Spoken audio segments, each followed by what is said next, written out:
प्रेम से बोले गंगा मैया की जय। प्रिय दर्शकों, आज मैं वैशाख महात्म का 28वां अध्याय अध्ययन करने जा रहा हूँ। कृपया ध्यान से और अंत तक सुनिए। प्राचीन समय में राजा बलि और इंद्र का घोर युद्ध हुआ। इंद्र बलि को जीतकर पृथ्वी पर उतथ्य ऋषि के आश्रम में गया। वहां जाकर उसकी मंद गामिनी ग्रमणी पत्नी को सोते हुए देखकर इंद्र के काम के वशीभूत होकर बलपूर्वक उसके साथ भोग करने लगा। तब गर्भस्थ बालक ने अपने पैरों से जोनी मार्ग को ढक दिया, जिससे इंद्र का बीज पृथ्वी पर गिर गया।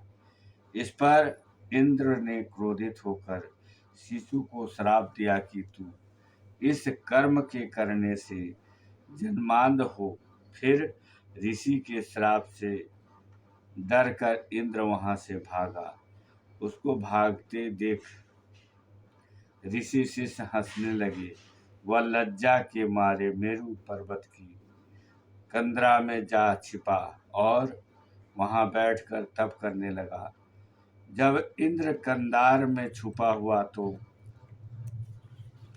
राजा बलि ने अपने गुप्तचरों द्वारा सब बातें जानकर स्वर्ग पर आक्रमण करके अमरावती पुरी को घेर लिया और देवता व दिक्पालों की सब विभूति को अपने अधीन कर लिया और देवताओं का सब राज भोगने लगे।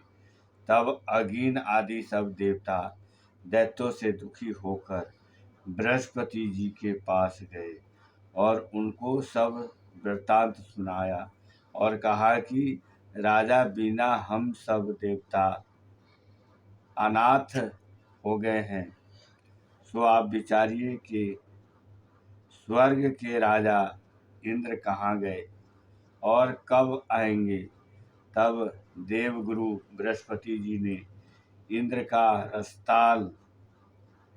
रसाताल में बलि को जीत उतत्य के आश्रम में जाना और ऋषि पत्नी के साथ बलपूर्वक भोग करना एवं शिष्यों से अपमानित होकर कंदरा में छुपा जाने का समस्त वृत्तांत देवताओं को सुनाया और कहा कि अब इंद्र सूची के सहित वहीं पर गुफा में घुसा हुआ है और अपने किए हुए कर्म पर पश्चाताप कर रहा है।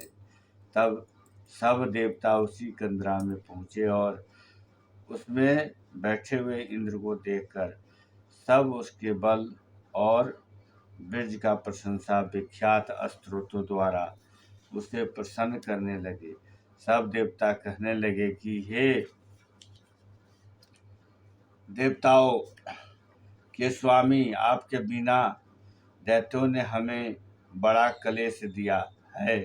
हम स्थान भ्रष्ट हो फिर रहे हैं। अब आप चलकर शत्रुओं का दमन करो।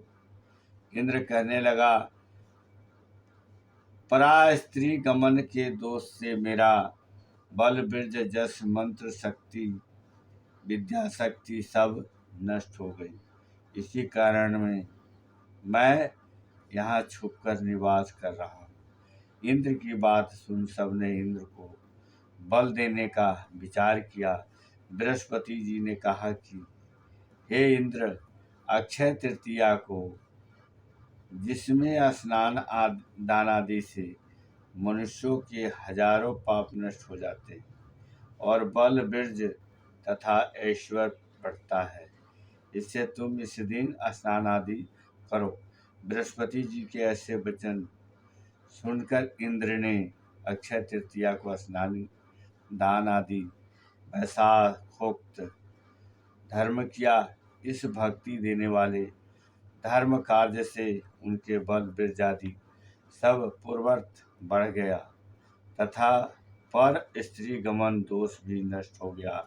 तब वह पूर्ववत हो गया और दैत्यों को जीतकर उसने अपना अधिकार प्राप्त कर अमरावतीपुरी में प्रवेश किया। तभी से यह अक्षय तृतीया जगत में प्रख्यात हुआ। यहीं पर कथा समाप्त हुआ। प्रेम से बोलिए श्री गंगा मैया की जय।